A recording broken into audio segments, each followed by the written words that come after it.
अब तक concurrent C++ के जरिए हमारा सफ़र काफ़ी लो लेवल का रहा है।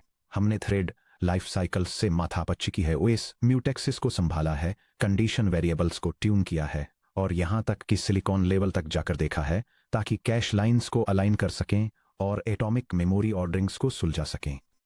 वह कंट्रोल बेहतरीन होता है जब आप कोई कस्टम रिंग बफर या इंजन सबसिस्टम बना रहे हों। लेकिन चलिए एक पल के लिए पीछे हटते हैं और स्टैंडर्ड एप्लीकेशन डेवलपमेंट पर नज़र डालते हैं।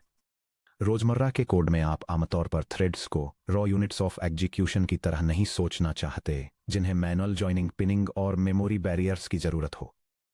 आप वास्तव में जिस चीज की परवाह करते हैं वह है टास्क। जैसे सीपीयू बैकग्राउंड में इस हैवी एल्गोरिदम को कैलकुलेट करो। ऐसा करते समय मेरे यूआई या गेम लूप को फ्रीज मत करो और मुझे कैलकुलेटेड रिजल्ट वापस सौंप दो, या अगर कुछ गड़बड़ हो जाए तो एक्सेप्शन थ्रो कर दो। अगर आप स्टैंडर्ड एसटीडी थ्रेड ऑब्जेक्ट्स का इस्तेमाल करके उस पैटर्न को बनाने की कोशिश करते हैं तो आप जल्दी ही बॉयलरप्लेट की एक दीवार से टकरा जाएंगे। एसटीडी थ्रेड फंक्शंस सीधे वैल्यूज रिटर्न नहीं कर सकते। एक स्टैंडर्ड थ्रेड से रिजल्ट निकालने के लिए आपको नॉन एटॉमिक या एटॉमिक पेलोड बफर्स लिखने होंगे, पॉइंटर्स पास करने होंगे, उन्हें म्यूटेक्सिस में रैप करना होगा या कंडीशन वेरिएबल्स को सिग्नल देना होगा।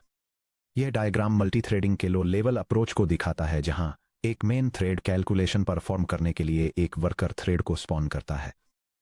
वर्कर थ्रेड अपने रिजल्ट को शेयर्ड मेमोरी में सेव करता है और कंप्लीशन का सिग्नल देने के लिए कंडीशन वेरिएबल या म्यूटेक्स का यूज करता है, जबकि मेन थ्रेड ब्लॉक हो जाता है और इस सिग्नल का वेट करता है। यह बग्स के लिए बहुत बड़ा सरफेस एरिया है। सौभाग्य से मॉडर्न C++ हमें एक बहुत ही साफ एब्स्ट्रैक्शन देता है, जो है task based concurrency. Raw execution pipelines को मैनेज करने के बजाय हम उन वैल्यूज को मैनेज करते हैं जो फ्यूचर में एग्जिस्ट करेंगी।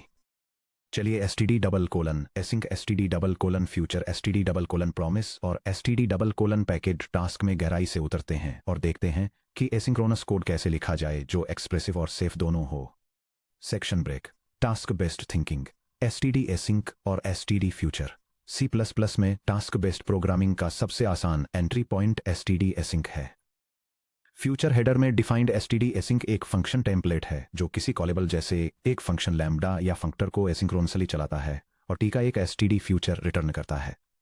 STD double colon future of T को टाइप टी की एक ऐसी वैल्यू के क्लेम टिकट की तरह समझिए जिसका कैलकुलेशन अभी तक नहीं हुआ है। आप काम को आगे भेज देते हैं और क्लेम टिकट को अपने पास रखते हैं, और जब आप आउटपुट यूज करने के लिए तैयार होते हैं तो आप टिकट पर डॉट गेट कॉल करते हैं।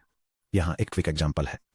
यह C++ कोड थ्रेड्स और फ्यूचर्स का यूज करके असिंक्रोनस प्रोग्रामिंग डेमोन्स्ट्रेट करता है। यह बैकग्राउंड थ्रेड पर एक सिमुलेटेड डेटाबेस लुकअप स्टार्ट करता है, जिससे मेन प्रोग्राम दूसरे टास्क को साथ साथ रन करना कंटिन्यू रख सकता है।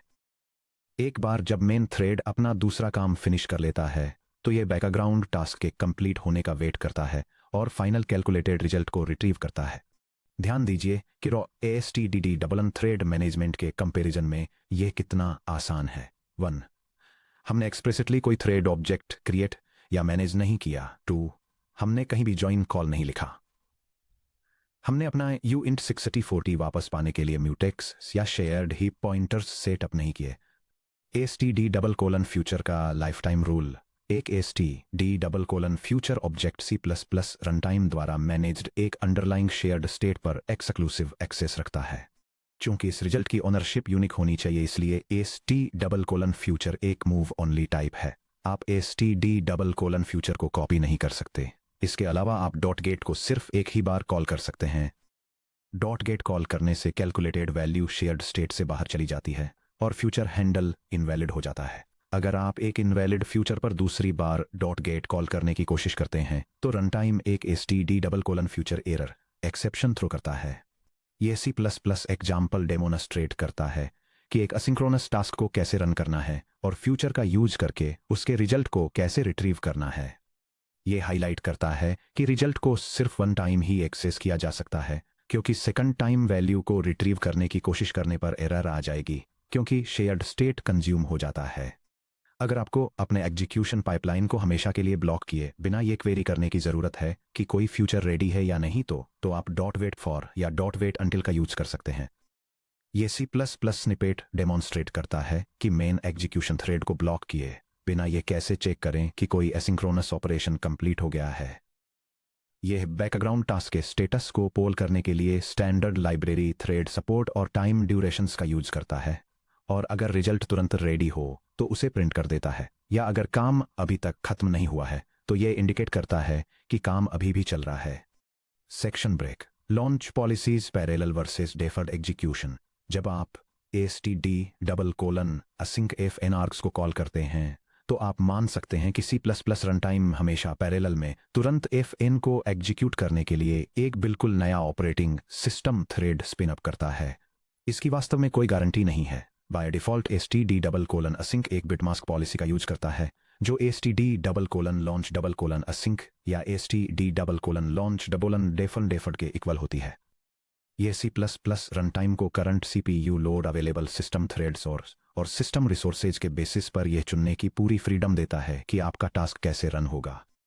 C++ std::launch के जरिए दो एक्सप्रेसिट लॉन्च पॉलिसीज प्रोवाइड करता है।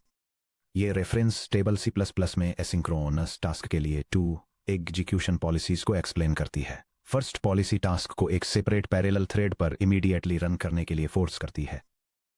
सेकंड पॉलिसी एग्जीक्यूशन को डिले करती है और टास्क को कॉलिंग थ्रेड पर केवल तभी रन करती है जब रिजल्ट को एक्सप्लिसिटली रिक्वेस्ट किया जाता है। चलिए कोड में ऑपरेशनल डिफरेंस को देखते हैं।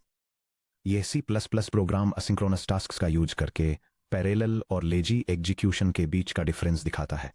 यह मेन थ्रेड के आइडेंटिफायर को प्रिंट करता है, फिर एक सेपरेट बैकग्राउंड थ्रेड पर तुरंत रन होने के लिए एक टास्क लॉन्च करता है। इसके बाद यह डिफर्ड एग्जीक्यूशन के लिए कॉन्फ़िगर किए गए दूसरे टास्क को सेटअप करता है जो मेन थ्रेड पर केवल सिंक्रोनसली तब रन होता है जब प्रोग्राम में बाद में इसके रिजल्ट की एक्सप्लिसिटली रिक्वेस्ट की जाती है। # आउटपुट ट्रेस। यह लॉग आउटपुट C++ में डिफरेंट थ्रेडिंग पॉलिसीज के एग्जीक्यूशन बिहेवियर को दिखाता है। यह दिखाता है एक एसिंक्रोनस टास्क एक सेपरेट डेडिकेटेड थ्रेड पर रन करता है, जबकि एक डिफर्ड टास्क मेन थ्रेड पर केवल तभी एग्जीक्यूट होता है जब उसके रिजल्ट की रिक्वेस्ट की जाती है। Practical engineering advice. अगर आपके टास्क को बैकग्राउंड में कॉन्करेंटली रन होना ही चाहिए, जैसे कि फ्रेम ग्राफिक्स को रेंडर करते समय नेटवर्क डेटा फेच करना, तो कभी भी डिफॉल्ट पॉलिसी पर रिलाई मत करिए। हमेशा एक्सप्लिसिटली std::launch::async स्पेसिफाई करिए। ये कोड स्निपेट दिखाता है कि C++ में स्टैंडर्ड लाइब्रेरी की एसिंक्रोनस एग्जीक्यूशन पॉलिसी का यूज करके एक सेपरेट बैकग्राउंड थ्रेड पर एक हैवी कंप्यूटेशनल टास्क को कैसे लॉन्च किया जाए ताकि पैरेलल प्रोसेसिंग एंश्योर की जा सके। Section break. std::async का हिडन परफॉर्मेंस ट्रैप। अब बात करते हैं मॉडर्न स्टैंडर्ड C++ के सबसे नोटोरियस गौचास में से एक की। इस सीधे साधे दिखने वाले लूप को देखिए। हम पैरेलल में 3 fire and forget log processing task dispatch करना चाहते हैं। यह C++ code snippet parallel tasks को रन करने की कोशिश करते समय होने वाली एक कॉमन कंकरेंसी मिस्टेक को डेमोन्स्ट्रेट करता है। यह एक हेल्पर फंक्शन को डिफाइन करता है जो एक प्रोसेसिंग डिले को सिमुलेट करता है और फिर इनमें से 3 टास्क्स को एसिंक्रोनसली लॉन्च करने की कोशिश करता है। लेकिन क्योंकि रिटर्न किए गए फ्यूचर ऑब्जेक्ट्स स्टोर नहीं होते हैं, वे तुरंत डिस्ट्रॉय हो जाते हैं, जिससे एग्जीक्यूशन ब्लॉक हो जाता है और टास्क्स कंकरेंटली रन होने के बजाय सीक्वेंशियली रन होने के लिए फोर्स हो जाते हैं। अगर आप डिस्पैच लॉग्स बैडली को एग्जीक्यूट करते हैं तो आपको पता चलेगा कि इसे फिनिश होने में 200 मिलीसेकंड्स के बजाय 600 मिलीसेकंड्स लगते हैं।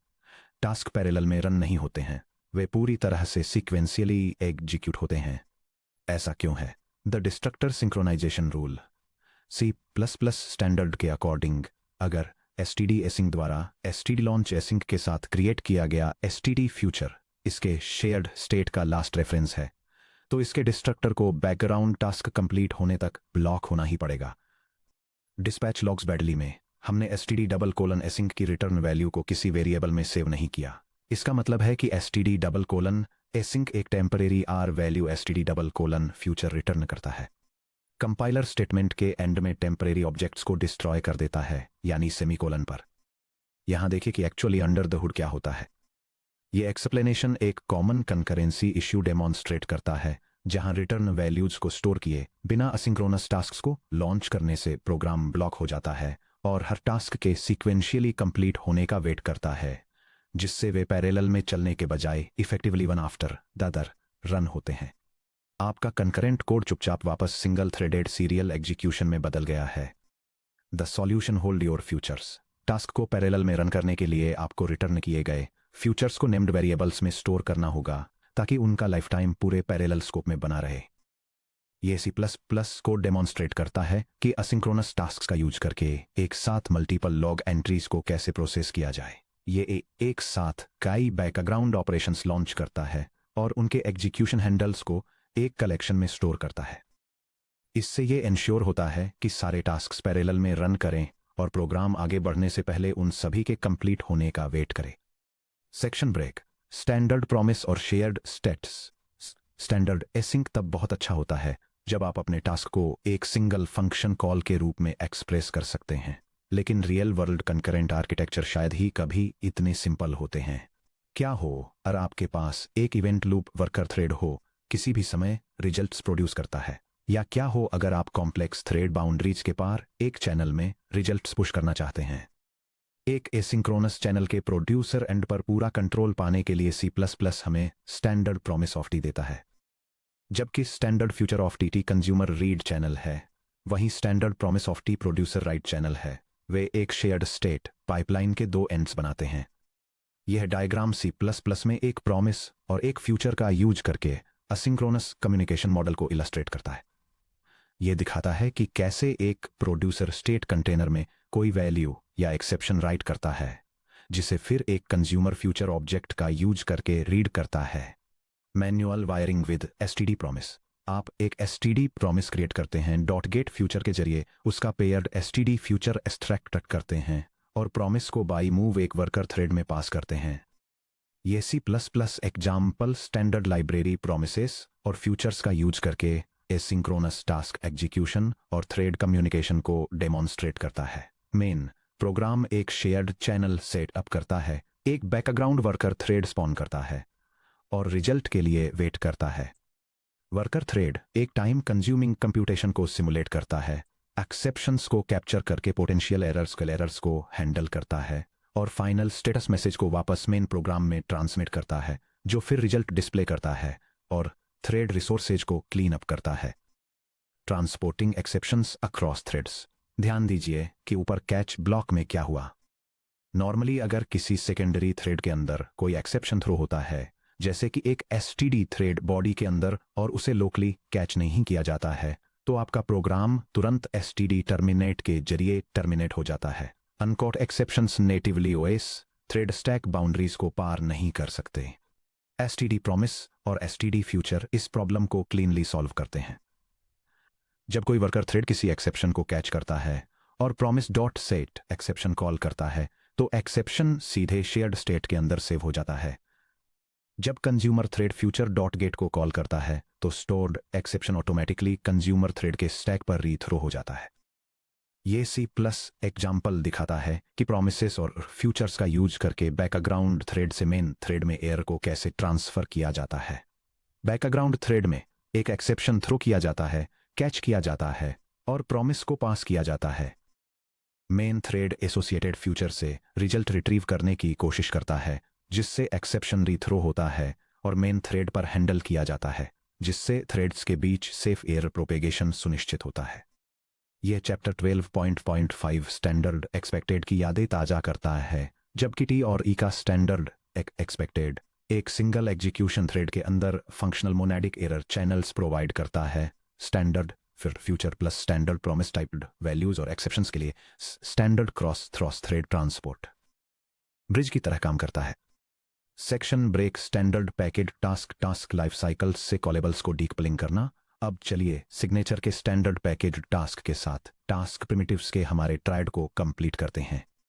Standard package task high level futures और लो लेवल थ्रेड पूल्स या एग्जीक्यूशन क्यूज के बीच एक ब्रिज की तरह काम करता है। यह किसी भी कॉलेबल टारगेट, एक स्टैंडर्ड फंक्शन, एक लैम्डा एक्सप्रेशन चैप्टर 9.4 याद कीजिए, या एक कस्टम फंक्टर को रैप करता है और इसके रिटर्न वैल्यू या थ्रो किए गए एक्सेप्शन को ऑटोमेटिकली एक स्टैंडर्ड फ्यूचर से टाई कर देता है।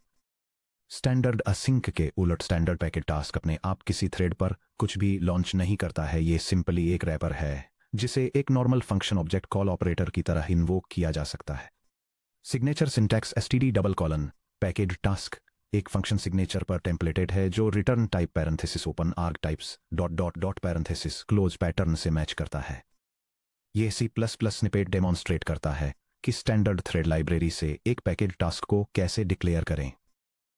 यह एक कॉलेबल ऑब्जेक्ट को रैप करता है जो इनपुट्स के रूप में 2 इंटीजर्स लेता है और एक double precision floating point number return करता है जिससे रिजल्ट को एसिंक्रोनसली रिट्रीव किया जा सके। चलिए देखते हैं कि कैसे std double colon package task एक बैकग्राउंड टास्क क्यू बनाना बहुत आसान बना देता है।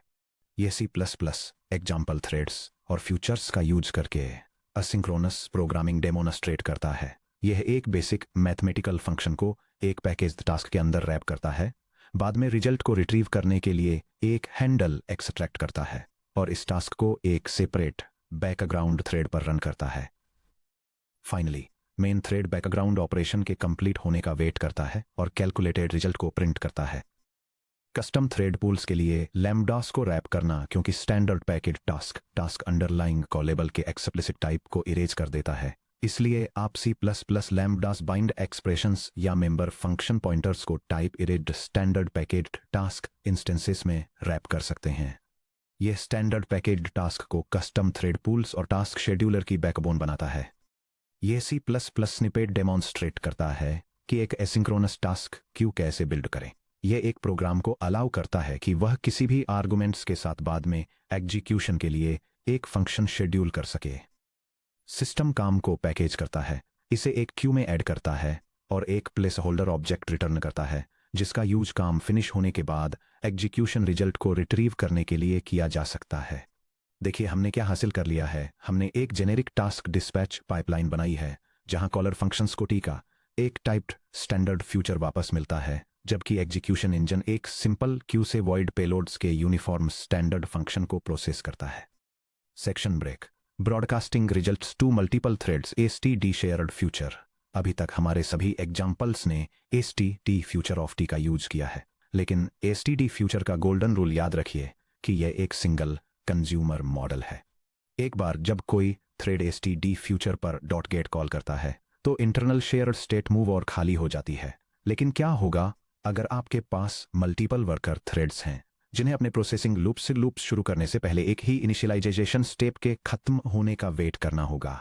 यह diagram C plus plus concurrency में सिंगल कंज्यूमर और multi consumer asynchronous communication patterns के बीच के डिफरेंस को इलस्ट्रेट करता है। सिंगल कंज्यूमर मॉडल में एक प्रोड्यूसर टास्क शेयर्ड स्टेट के जरिए रिजल्ट को सिर्फ वन वर्कर को भेजता है जो वैल्यू को कंज्यूम करता है। मल्टी कंज्यूमर मॉडल में प्रोड्यूसर टास्क शेयर्ड स्टेट के जरिए रिजल्ट को साइमल्टेनियसली मल्टीपल वर्कर टास्क्स को डिस्ट्रीब्यूट करता है, जिससे हर वर्कर आउटपुट की वन कॉपी रिसीव कर सकता है। एक रिजल्ट को एक साथ मल्टीपल कंज्यूमर थ्रेड्स पर ब्रॉडकास्ट करने के लिए हम STD shared future of T का यूज करते हैं। Converting STD future to STD shared future. आप फ्यूट डॉट शेयर के जरिए या मूव कंस्ट्रक्शन द्वारा एक स्टैंडर्ड एसटीडी फ्यूचर से ओनरशिप को एक्सप्लिसिटली ट्रांसफर करके एक एसटीडी शेयर्ड फ्यूचर क्रिएट कर सकते हैं। यह C plus plus program multiple worker threads को एक साथ स्टार्ट सिग्नल ब्रॉडकास्ट करने के लिए एक शेयर्ड फ्यूचर का यूज करके थ्रेड सिंक्रोनाइजेशन डेमॉन्स्ट्रेट करता है। मेन थ्रेड एक प्रॉमिस को इनिशियलाइज करता है, इसके फ्यूचर को शेयर्ड फ्यूचर में कन्वर्ट करता है और इसकी कुछ को कई नए बनाए गए वर्कर थ्रेड्स को पास करता है। हर वर्कर थ्रेड तुरंत पॉज हो जाता है और वेट करता है। कुछ सेटअप वर्क करने के बाद मेन थ्रेड प्रॉमिस को फुलफिल करता है, जो तुरंत एक ही समय पर सभी वेटिंग वर्कर थ्रेड्स को अनब्लॉक और एक्टिवेट कर देता है। एसटीडी फ्यूचर गेट के अपोजिट एक एसटीडी शेयर्ड फ्यूचर पर डॉट गेट कॉल करने से शेयर्ड स्टेट को डिस्ट्रॉय किए बिना स्टोर्ड पेलोड का एक कॉन्स्ट रेफरेंस या वैल्यू कॉपी रिटर्न होता है। मल्टीपल थ्रेड्स एक एसटीडी शेयर्ड फ्यूचर की सेपरेट कॉपीज पर एक साथ सेफली डॉट गेट इन्वोक कर सकते हैं। Section break technical comparison of concurrency primitives. आइए रिकैप करते हैं कि ये asynchronous components modern C plus plus tooling ecosystem में एक साथ कैसे फिट होते हैं। ये reference table standard C plus plus library में अवेलेबल कंकरेंसी और एसिंक्रोनस प्रोग्रामिंग टूल्स को आउटलाइन करती है। यह डिटेल में बताती है कि कैसे अलग अलग एब्स्ट्रैक्शंस थ्रेड्स के बीच डेटा ओनरशिप और ट्रांसफर को मैनेज करते हैं। स्पेसिफिकली ये single consumer result retrievers, multi consumer broadcast channels, producers के लिए एक्सप्लिसिट राइट चैनल्स, रैपर्स जो कॉलेबल टास्क्स को रिजल्ट से ऑटोमेटिकली लिंक करते हैं और एसिंक्रोनस टास्क्स को लॉन्च करने के लिए हाई लेवल हेल्पर फंक्शंस को कॉन्ट्रास्ट करती है। Section break.